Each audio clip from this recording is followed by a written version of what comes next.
Hovifah Indar Parawansa. Gubernur Jawa Timur terpilih selama 2 periode, yakni periode 2019, 2024, dan 2025-2030. Karir politiknya dimulai sejak usia muda. Pada tahun 1992, di usia 27 tahun, ia terpilih sebagai anggota DPR RI dari PPP dan menjabat untuk 2 periode lainnya melalui Partai PKB. Hovifah juga pernah menjadi Menteri Negara Pemberdayaan Perempuan pada era Presiden Gus Dur. Di kabinet tersebut, ia menjadi menteri termuda. Pada masa pemerintahan Presiden Joko Widodo, Hovifah diangkat sebagai Menteri Sosial pada tahun 2014-2018.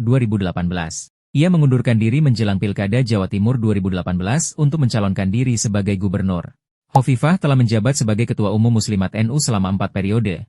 Saat ini, ia menjabat sebagai Ketua Umum Dewan Pembina Pimpinan Pusat Muslimat NU.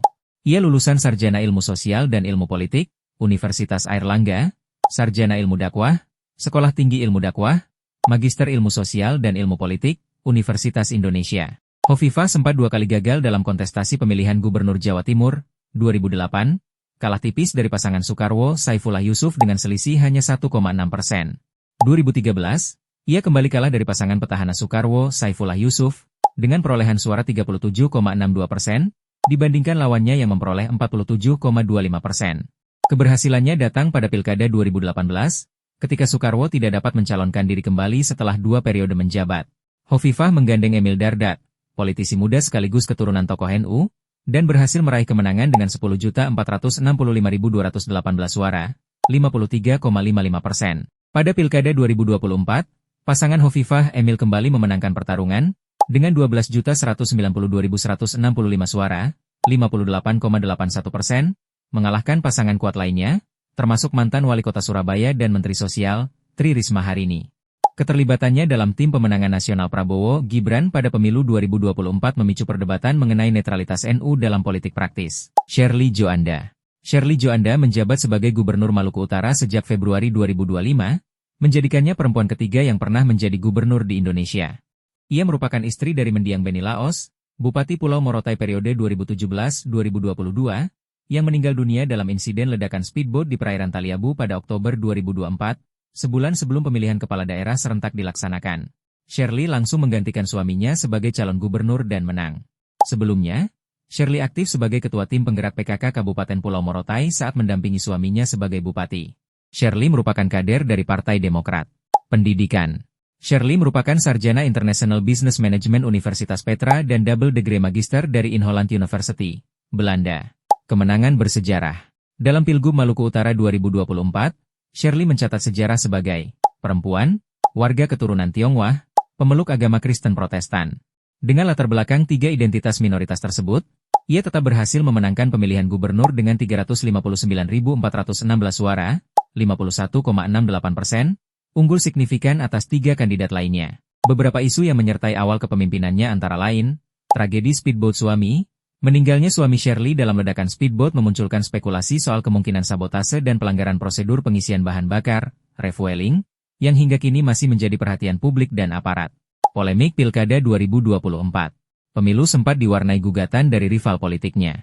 Tudingan terhadap KPU yang dianggap tidak netral, serta isu SARA yang digunakan dalam kampanye, menjadi sorotan dalam kontestasi ini. Meski demikian, kemenangan Sherly tetap dinyatakan sah oleh KPU dan Mahkamah Konstitusi. Ia juga disebut sebagai gubernur terkaya di Indonesia, berdasarkan laporan HKPN. Ratu Atut Hosiah. Ratu Atut Hosiah merupakan perempuan pertama di Indonesia yang terpilih sebagai gubernur melalui pemilihan kepala daerah langsung. Ia memimpin Provinsi Banten selama 2 periode penuh, dan sebelumnya menjabat sebagai wakil gubernur pertama di provinsi tersebut. Karir politik. Dia sempat menjabat sebagai wakil gubernur, kemudian naik menjadi penjabat gubernur menggantikan Joko Munandar yang diberhentikan karena kasus korupsi. Walaupun pada akhirnya dinyatakan tidak bersalah.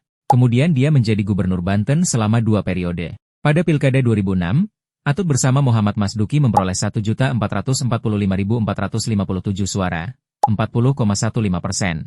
Dan pada 2011, bersama Rano Karno, memperoleh 2.136.035, 49,6% suara. Meningkat dari periode sebelumnya. Pendidikan. Atut adalah lulusan Perbanas Institut Jakarta dan Universitas Borobudur, Jakarta. Basis politik dinasti kekuasaan. Atut dan keluarganya merupakan kader utama Partai Golkar di bawah kepemimpinannya, Kekuasaan politik di Banten berkembang menjadi apa yang kemudian dikenal sebagai Dinasti Atut. Dinasti ini melibatkan adik, anak, menantu, ipar, hingga dua ibu tirinya yang masing-masing memegang jabatan strategis di tingkat kabupaten kota, provinsi, hingga nasional. Penjelasan lebih lengkap mengenai hal ini akan dibahas di video selanjutnya. Kontroversi, kasus hukum. Karir politik Ratu Atut berakhir dengan serangkaian kasus korupsi dan penyuapan yang menjeratnya. Suap kepada Ketua MK Akil Mohtar, terkait sengketa Pilkada Lebak. Divonis, 4 tahun penjara dan denda 200 juta rupiah. Korupsi pengadaan Alkes Tangerang Selatan, vonis tambahan, 5,5 tahun penjara dan denda 250 juta rupiah. Penahanan pemecatan.